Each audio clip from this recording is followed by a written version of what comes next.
Hi everyone, welcome to the podcast. Today I have another guest with me, and this time we have Tanvi. Tanvi is a PPC executive, and she came to UK 2 years ago as an international student, just like many of you. And today we'll be talking about how she got her job and what was the process that she followed. So without further ado, let's dive into the podcast. Tanvi, to introduce yourself, could you please share a little background? Yes. Hi, Sandeep. Thank you for having me on the podcast. So, hi, guys. My name is Tanvi, and I currently work as a digital marketer in the paid search field. I am currently working with Hush. It's a mid sized company, and I run all of their paid search department. So, a lot of people don't understand that paid search is a very wide field. So, I work on a section of digital marketing. So, yeah, that's a sort of my introduction. Perfect. Thank you for the introduction, Tanvi. Could you tell people who are new to the marketing field what does a paid search executive do? What does your role entail?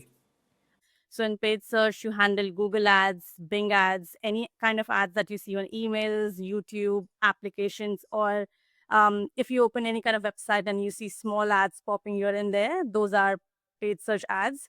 And it's not a glamorous field, to be very honest, unlike paid media, because it works on visuals and videos. But paid search, you work on a lot of data, numbers. So if you're somebody who doesn't really like math, be prepared to do a lot of data analysis. And if you are fortunate, if you get into a mid-sized company or a large company, you would be served with a lot of data already, so you don't have to do your own research. But if you get a chance to go into a startup, that's when you have to do a lot of dig into your competitors, what is everybody else doing and how can you push. So yeah, you have to do a lot of math, in short. Nice, interesting. You mentioned that one has to be analytical for this role because you have to analyze all the campaigns. Could you tell me how does a typical day in your role look like? um So my day begins with checking what was yesterday's performance. So the whole day of a PPC executive or any kind of role in PPC is about seeing the number of money you're investing in on your ads. Is it really giving you the returns? Is it giving you the revenue? And if not, then what can we do? What can we change with the ads? What kind of copy can we do it? And this is just one part. This is like behind the scenes, but in hand you have to also see what industry you work in. For example, I work in the fashion industry, so there are monthly launches. So to see if the launch is aligning with the copy that you're going to write, if you are fortunate enough to work with different departments, then you have to keep coordinating on the assets. What is your theme? What are the stories going to work around that launch? Is the copy really aligning with the market, or you just bluffing about anything? So you need to really keep your eyes open.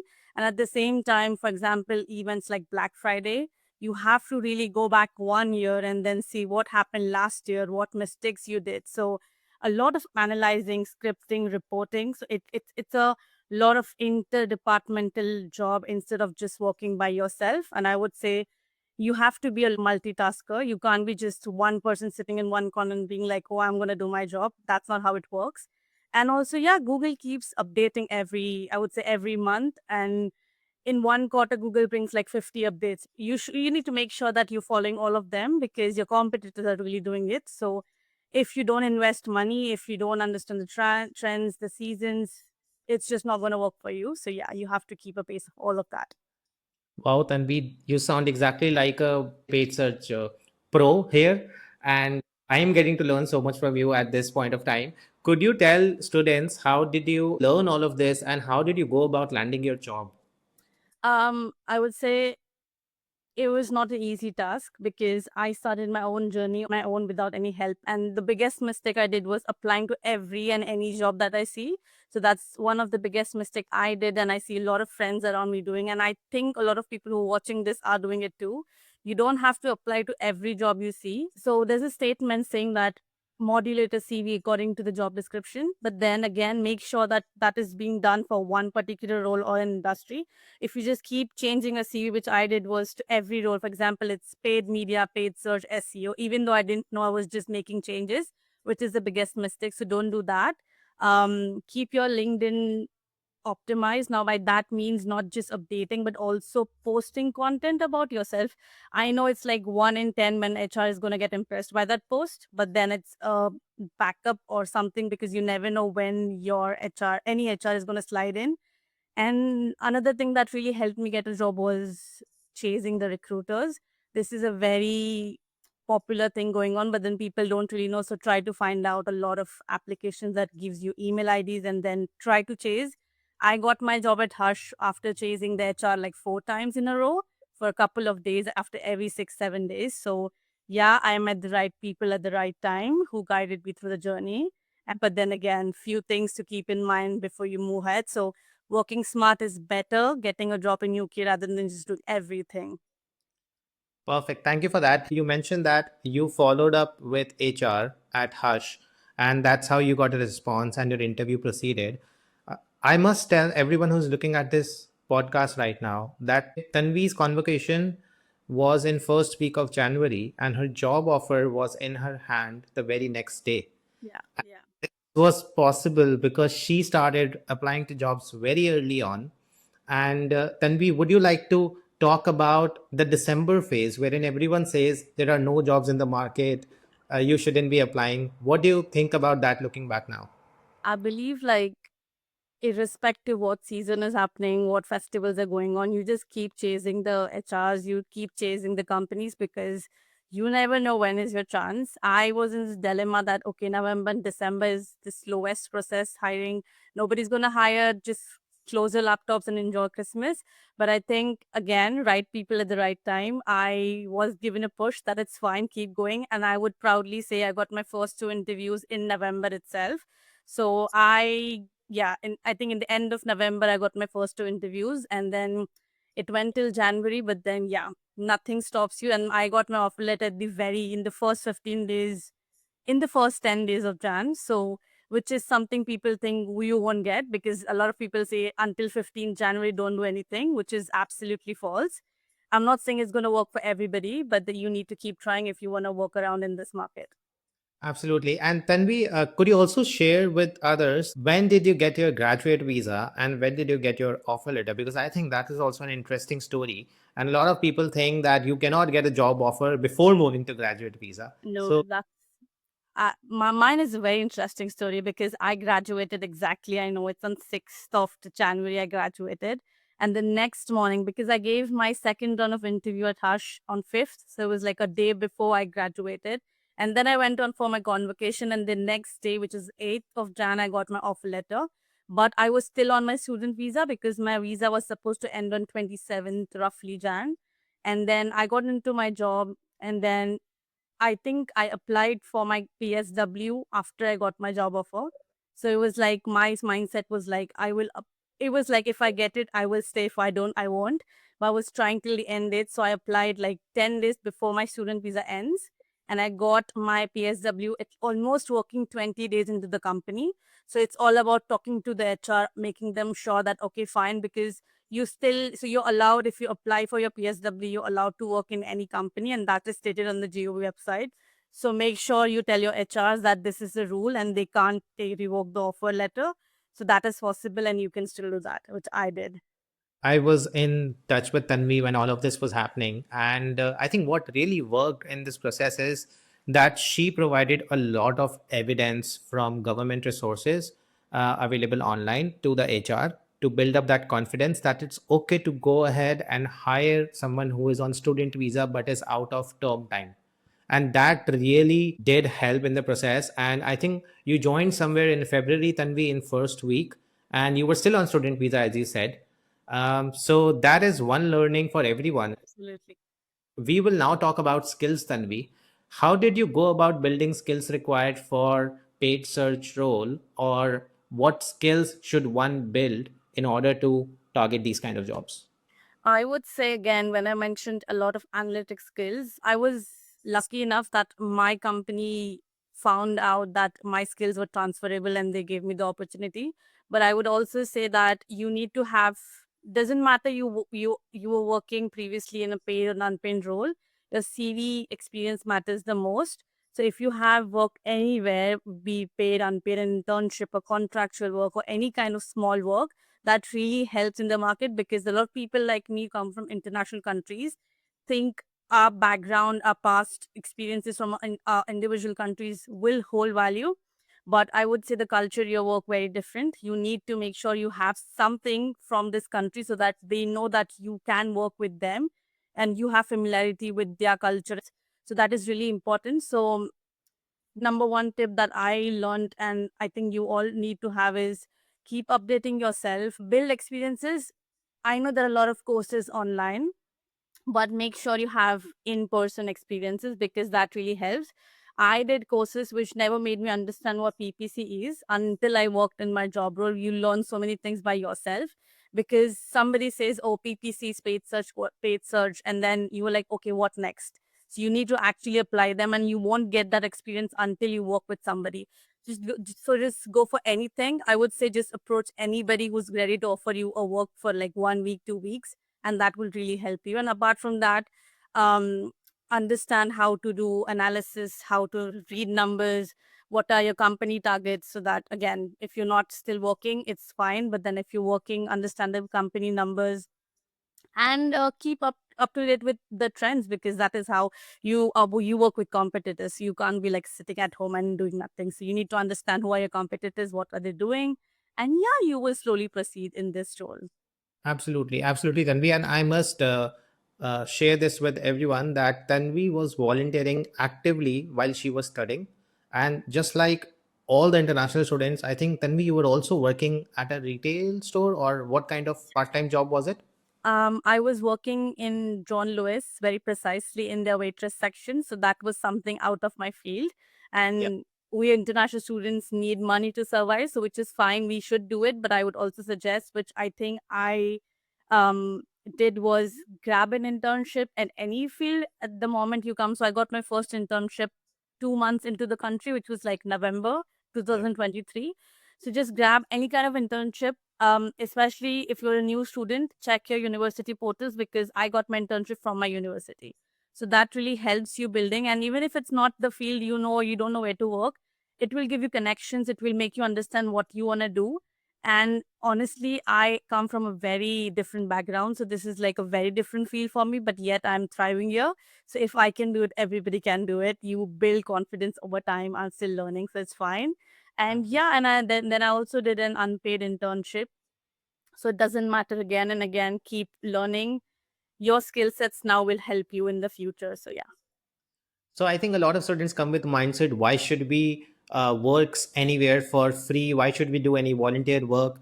See, the idea behind volunteer work is not to get money, but to get some experience, hands-on experience, build your skills. So it's not that you always get paid back from a job in monetary terms. You also get paid in terms of learning a lot of times. And Tanvi exactly did that. While she was working at John Lewis for money, she ensured that she was also doing internships and volunteer roles which would enrich her skills and equip her with the right amount of knowledge as well as hands on experience to clear her interviews properly. So this is one learning which I recommend every student should implement. So coming back to the questions, let's chat a bit about the mentorship program. What worked for you? What didn't work for you? Number one thing is your mindset. I came with so much of low confidence, thinking that, oh, I am coming from a very different field. How am I going to, thrive in this market? Who is going to give me the opportunity? This mentorship really helped me with the mindset of like, keep pushing. If not, you learn. One learning I still have and will keep going with me forever is like, it's fine if you fail in this interview, you still learned something. And that's what you go ahead and improve in the second interview. So, yeah, that's something I'm going to keep forward. And there were like lots and ups and downs when we look for a job, because there's so much of uncertainty, and you like, okay, fine, I'm not going to get the job, and then the other day you find some positive. So you just need to keep pushing. Somebody gets it today and somebody gets it tomorrow, so you just don't know what number is yours in the queue. So just keep pushing and you will be there. And that's what I learned from this mentorship. Perfect. What advice would you give to other international students who want to pursue marketing or PPC roles? Keep upskilling. If I today have to get some experience, I would go to a mentor who's actually working in that field and ask him, can I work with you? It sounds difficult because when you're a newbie, it is really important to get a network first. So do a lot of networking. I remember I did a lot of networking when I was a student. A bit of trick, go to events as a volunteer, help them prep the event, and you see a lot of big investors, founders, add them to your LinkedIn. So networking is really important. Um, Upskilling with actual experience is really important. And then third thing is, don't give up. That is, I tell myself, don't give up, and that is how you will go ahead. Perfect. I think those are absolute gems, and everyone should implement those. Coming on to next question, are there any certain type of companies or roles that you think are especially good opportunities for international students? Like, should they be targeting startups, large companies, mid-sized companies? What do you recommend? What has been your experience? I would say I had two kind of experiences. One was if you are an absolute new person in the field and you have no experience back in the country, it would be good to get into a mid-sized company. It is a bit difficult, but then because mid-sized companies have a good structure, you don't really have to push and hustle yourself a lot. You just have to sit there, learn and implement. But then if you're somebody who wants to like get big projects, understand a lot of clients, a lot of industries, then you can work in an agency, because again you get an exposure to a lot of industry, a lot of clients, a lot of problems. And I have been learning a lot from my problems, the things that are going wrong. So that is what you can do. So currently, because I work in a mid-sized company, I get to work, learn, and at the same time understand what's happening around, because it's a one industry based company. So that is my takeaway. And if I want to learn more upskill, I would go and chase an agency, because then I will get to work on different projects, which would be my next goal. So that's how you can understand where you want to work. With startups, you don't really get much of a learning. So if you want to learn, you can't be learning, because you have to thrive by yourself. And if you're chasing for somebody who should be guiding you, then you won't get that in startups. So you can manage accordingly where you want to work. That's a very good point, Tanvi. And I would say that if you are someone who is a go-getter, who would like to figure out things on their own, who is like to take initiatives, maybe startups are the right thing for you. But if you are someone in your career who is an absolute fresher, like Tanvi said, it would be amazing for your career to join a mid-size or a large company wherein there are people who are equipped to coach you further. And in those companies, they would hire you for your attitude and for your basic knowledge of the tools. Looking back, Tanvi, is there anything you would have done differently in your job search or preparation? Um, if I have to restart again and look for a new job, I would start looking for the companies that I really want to work. So now, because I have a bit of experience, I would clear what industry I want to work. So if you're somebody who has some experience, and I won't get to go ahead. But if you're somebody who doesn't have any experience, I would have just start exploring what my field is. Start chasing HRs. Email is the gold. You need to understand emailing HR, showing them you really want it, showing that extra output. I'm not saying they're going to reply, because if you email 100 of them, only 10 are going to reply. And then those 10, only one is going to reply second time. So emailing, that's what I would do. I would keep posting on LinkedIn as much I can, because if you have, everybody has their own story, keep sharing that, because you never know who's going to catch attraction there. And I would not apply to anything and everything. I would be very sure, okay, fine, this is something I want to work now. This is what I know, or this is what I really want to do. And then I would make my CV accordingly, make my profile accordingly, and then apply accordingly. And then I will also prep myself for the interview same way, instead of being like everywhere, just be in one lane. That would be more helpful. Perfect. I was in this dilemma that I don't know where I want to work, and a lot of people still don't know, which is fine. I think the reason I got my answer was because I was trying to chase people who are actually working in the field. So you are not necessarily going to get your answer from the first person you network with, but that networking will eventually lead you to a person who's going to help you. So make sure that you send across connections to people who are working in your field, around your field.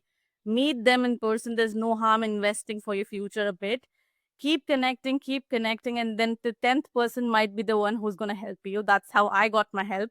So just connect, and then people will make you learn from the experiences, and you eventually will learn what you want to do. Absolutely, Tanvi. Tanvi, what do you think is the future of PPC and digital marketing? Are any trends that students should be aware about?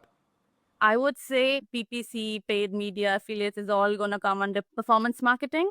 And performance marketing is a booming field, especially for retail companies who are functioning online. A lot of businesses like ours is like a retail business. We don't have stores. So the only way we promote ourselves is by online shopping. So it's an ongoing field, it's never going to die. And you have updates coming up. The world is going digital. So I would say it's a good field to invest in. It's never going to die. How many rounds did you had at Hush? What was the interview process like? Because a lot of students think that if you have applied to a job this week, you should get an interview call. by the end of week or within 2 days. Could you tell people how long was the interview process? Because you mentioned it started in with you applying in November, then following up in December, getting those calls in December second week or something like that. Please, can we go into details there? I would say the one thing that you guys need to have is patience, because this is a very long process. And trust me, no HR, no manager hates you, because now when I sit at the company and my manager wants to hire somebody else, he's just busy with his work, guys. He's not gonna ignore you. He has so many projects, and on top of it, he's gonna hire you. So it's like they might review 10 CVs today, and then they might go back to their work and then review the 10 CVs next week. So it's nothing personal. Nobody hates you as a human being. It's just a process, and everybody's just busy. So if you apply, your duty is to keep following up, keep showing up, tell the company you're really interested, try to connect with people who work there, and so that somebody, because the best way to get in touch with the manager is like people in the company. If I just talk to my manager, it's going to be easier. So just make sure you have connections. And for me, it started in November, ended in Jan. So it was roughly like a month and a half process, which was a big journey. And I would have said, okay, fine, they're ignoring me. And then it's not the case. And it took me like 3 rounds, which was like an online round. I had an offline presentation. And thirdly, I had a call with the CEO. So that's how it works. And really make sure that you start working on your communication skills from day one, irrespective of how many skills you have, what companies you've worked with. If you can't speak in proper English, I'm not saying you need to have the accent, but you really need to know that they understand what you're speaking and you understand what they're speaking, because that's a two-way communication. So make sure you know how to be presentable, how to speak up, because your efforts can speak a lot more than your skills. So even if you don't have 10 skills, that's fine. But if you show them the caliber, you will be hired. Simple. Absolutely, absolutely. And I think a lot of people think and they do self harm by thinking this, that we are introverts, we won't be able to speak well. If you are coming with that mindset, please get this clear in your head that being an introvert has nothing to do with your communication skills. Yeah, Communication definitely. skills are definitely a non-negotiating factor if you're applying to jobs in a market like UK, especially when English is not our, I say our because it's not mine either. It's not our first language. So we have to ensure that whatever words we are speaking, they are landing right to the recipient and they are able to understand and make sense of it. And that's where the communication ends. The responsibility of communication doesn't only lie with you speaking it out, but it lies with you ensuring that the other person is also receiving it well. So focus on communication skills. That is quintessential. That is the number one tip, and that is non-negotiable. You don't need to have an accent, as Tanvi said, but you need to ensure that other person is able to receive what you are giving to them, and you are able to receive what they are speaking. Yeah. So go out, talk to more people, improve your communication. Anything else, Tanvi, that you'd like to add on to this? I would say it's not an easy journey for anyone. You, me, everybody's just struggling here, and everybody finds their path. But one thing is, nobody's gonna help you if you sit back and think, "Oh, I will apply to 10 jobs," and then somebody reply. You need to keep applying, but also make sure you need to show up for yourself. Try to chase the companies, meet people. That's how you'll build connections. That's how you'll build your communication skills. So everything is just interlinked. And show up for yourself. Don't sit back. If somebody is interested in meeting you outside for a coffee, just go and make that connection, because that is going to be helpful, because you never know who would refer you where. I remember people referring me, and they were happy to refer me, but that's a different story. You don't really get there, but you need to keep pushing yourself. Seek for help. That is really important. There's so many people in the market who are ready to help you, and if you just sit back, nobody's going to help you. So yeah, get up, ask for help, and you'll get the help. True. And before we go on to our last question, then this thought just came to my mind. A lot of people think that why should they hire someone, or why should they take up a mentorship, or why should they enroll themselves in a program just for job search? And they think they'll be able to do it themselves, and things are not working out well. And then they still don't get beyond this thought process that no, we will not seek out anyone for help because you'll have to pay money. What would you tell to those people who are sitting on the fence and are hesitant to reach out to people for help? Is it worth investing in any sort of mentorship program, any sort, or with anyone? Or do you think this program or the arrangement that we had helped fast track the process? What would you like to say to those people who are very hesitant in going ahead with such kind of programs? Yeah. I would say a lot of people, firstly, a lot of people have this misconception that if we get into any kind of program like this, then the process is going to be so fast and that I will get a job in like 7 days or 8 days. That's absolutely wrong. The reason I chose a mentorship or finding a mentor was because I was constantly looking for jobs for 6 months. As I mentioned, I started looking for job for my CVs for 6 months. I took help from a uni where you have like a generic portal where the council helps you. But after like working around for 6 7 months, I realized that the efforts I'm putting in are correct, the efforts I'm putting in are hardworking, but I'm not getting in the right track. When people are experienced out there who have helped hundreds of students who have worked in that field know exactly. So it doesn't fast track your process, but it definitely helps you fast track not doing the wrong things. Because when you are a new person, you don't really know what you're doing is right or wrong. You are working hard, that is true, which is good. But then if you hire a mentor, if you get into such programs, they will definitely tell you, okay, fine, don't do this 9 things, but definitely do this one thing, which is very important. And time is really important. So if you have like, if you get a job in your early PSW on your student visa, you have much time to get experience instead of wasting 6 months into PSW and then wondering why did I waste it. So just don't be hesitant, because you will definitely be guided in the right path. That's what happened with me. I got the first thing that I learned was, you know what, and we don't apply to every job that you're applying. Apply to one role, and that role is something that's booming in the market. Again, to remember, don't just start applying for any roles. You need to see if that role is even, good in this market. Like, you can't be working, you like, I want to work here, this is my passion, but is that role, is UK really asking for that? That is also very important. And yeah, people, mentors really help you. And some days they'll also work you as giving you emotional support when you feel like giving up. So it's, in and all, it's really good. It's not going to give you any harm. And if it's about like investing your money, then trust me, if you start earning, it's going to come back. So just give your 100%. Go ahead and just apply without being hesitant. It is worth investing, I would say. Absolutely. And just to add on to this, a lot of people think that since I speak so much highly about careers on Instagram, I would not be seeking out any help from other people. And just to be honest, I enrolled into £1,000 course at the start of. So it is a continuous process. And before this, when I was in India also, while I was working, I had an established career of 6 years. During COVID, I decided to do two master's program just to upskill myself. I enrolled in first one, wasn't happy with it. Then I applied in IIM Ahmedabad. I got admitted into it. Then I did that. I did both of them together just because I wanted to learn from people who have done it so many times. And I believe that your career is 40 years. So in that 40 years, even if you go and invest 5 times after every 5 years, I think you'll be sorted throughout your career and you'll be up to date with what's happening in the market. That's where my thought process is. But sadly, a lot of people think that this is not a problem which needs external guidance. Everyone has figured it out themselves, so they will figure it out themselves. Uh, yes, you can figure it out themselves, but if you're stuck, you must know when you should reach out to someone Yes, else. I mean, Uh, I really felt like when I was doing my own journey, I was getting that thing. Okay, there's something that I'm not doing correct. There's something that I'm not doing correct. And that's when I started reaching out to people, and then I found Sandeep. So I would say it's fine to do it by yourself. If you really in the dilemma that I can do it by myself, just try out for some time. And if you feel like it's long, the process is just getting more and more, stop there, find help, and get the help. And I'll- I would just end by lastly saying that if even if you get into a mentorship, don't expect that they're gonna apply for your jobs, they're gonna do everything for you, they're gonna get the job for you. No, they're gonna help you, they're gonna support you with everything tools you need.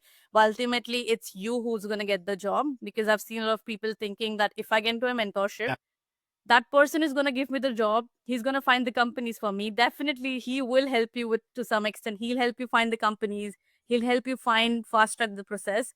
But you still have to work every day, still have to apply 10 jobs every day. So it's not a short process, it's a working hard working process. And yeah, Absolutely.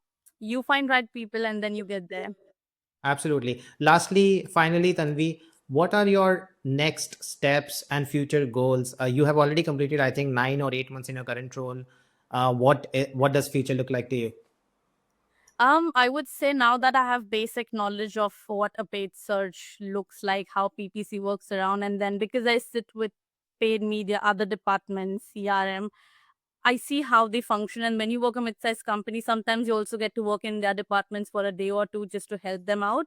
So I would say yes. I would now try to work in an agency maybe, because that is how I will get to work on more problems, and you'll only learn with your problems. So I want to work in different industry because now mine is just fashion, and every industry.